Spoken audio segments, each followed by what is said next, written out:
Hello and welcome to Homegrown Veg here in the United Kingdom, where we suck lots of tea and we grow lots of vegetables in buckets, in bags and in the 3 raised beds that I have. I'm going to cut you to a very short video, a very short clip of video that I shot a number of years ago.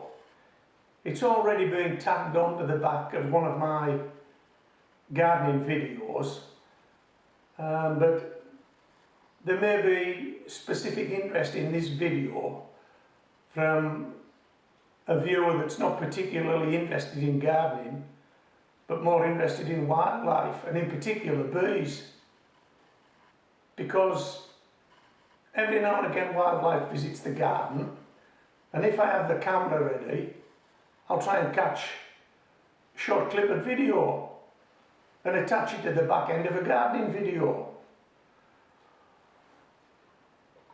just as some added interest for the viewer. And I've done that with this short clip of video, but I want to put it up now as a standalone video for those people that are more interested in nature than gardening, and particularly more interested in bees.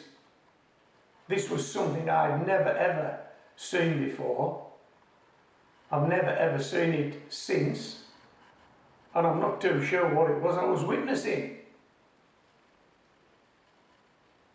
Check this out. If you know what's going on, come back in the comments. Let the rest of us know what's going on in my onion bed. Enjoy the video as much as I'm enjoying this too.